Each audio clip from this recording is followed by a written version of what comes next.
Okay, let's go ahead and try another one.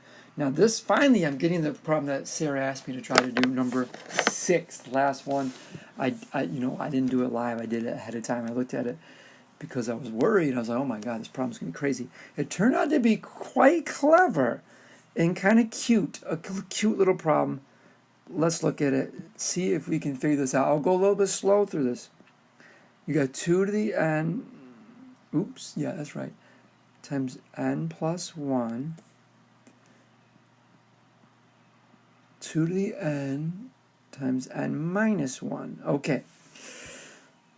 So first thing we see, what stands out to me is the 2 to the n is like it could be pulled out. It could be factored out, right? You could think of it as like this, like if this was ab plus ac. Can you see that? Because the n plus 1 is that's the b, and then minus 1 is c. Even though they look close, they're really, don't think of them as the same. They're two different things. And then if you had that situation, couldn't you factor out the a? Couldn't you pull an a out of this and this? And inside the parentheses, you'd add the b and the c together, because a times b is ab. So you can do that here. So let's do that in blue. So 2 to the n, I'm going to make a big old parenthesis, and I'm going to pull it out. Here's the a, n plus 1, and then I'm also going to distribute it, or not distribute it, undistribute it, factor it. That's like my c term, n minus 1. And I did that big parentheses. So now let's go inside the parentheses, and lo and behold, what can we do? I'm guessing Sarah got this far. So the positive one and the negative one are cross off, and we're going to have n plus n, which is 2n. So I have 2n inside, and I have 2 to the power on the outside.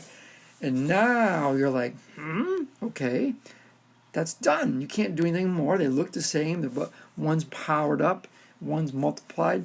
But when you go to the answer key, that's not right. So then I started, wait a minute. This is where you got to start to think about it. So if you haven't done this one, maybe pause it and don't listen and see if you can come up with some ideas. You got to think outside the box with this one. I don't think this is one where you can just go up to the top there and look at the patterns and try to figure out. You got to think a little bit about what is 2 to the n. So pause, or you ready to keep going? Here's what I'm going to do.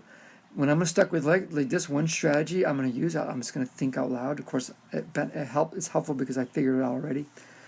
I'm going to think, let's pretend n is a number. Let's actually put a number in there so we can have something to work with. So let's just make n be 3.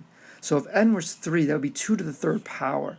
2 to the third power really means 2 times 2 times 2. I'm going to write it out that way. I always do that, break it right down because I can see it better. And then inside, now, wait a minute, 2 times n really means 2 times 3. At first I thought, wait a minute, is it the same thing? 2 times 2 times 2, but no, that's different. It's 2 times 3, but now look. Look, what's happened? It's all multiplying. And there's 2 times 2 times 2 times 2 times 3. Now, what if you wrote it a slightly different way? What if you wrote it like this? 2 times 2 times 2 times 2 times 3. So if I include that 2 with that 2, I really see that I have one more 2. I have 4 2's. That's 2 to the 4th power. Yes? You following me?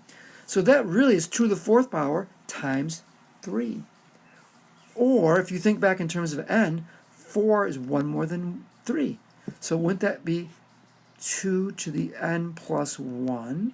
Because whatever n is going to be plus 1. It's going to be 1 more times n. Because that's that 3 right there. And that, my friends, is the answer.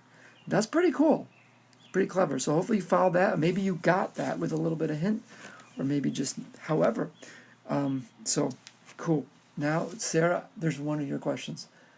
The second one I'm looking at right now is scaring me a little bit. I'm going to upload this.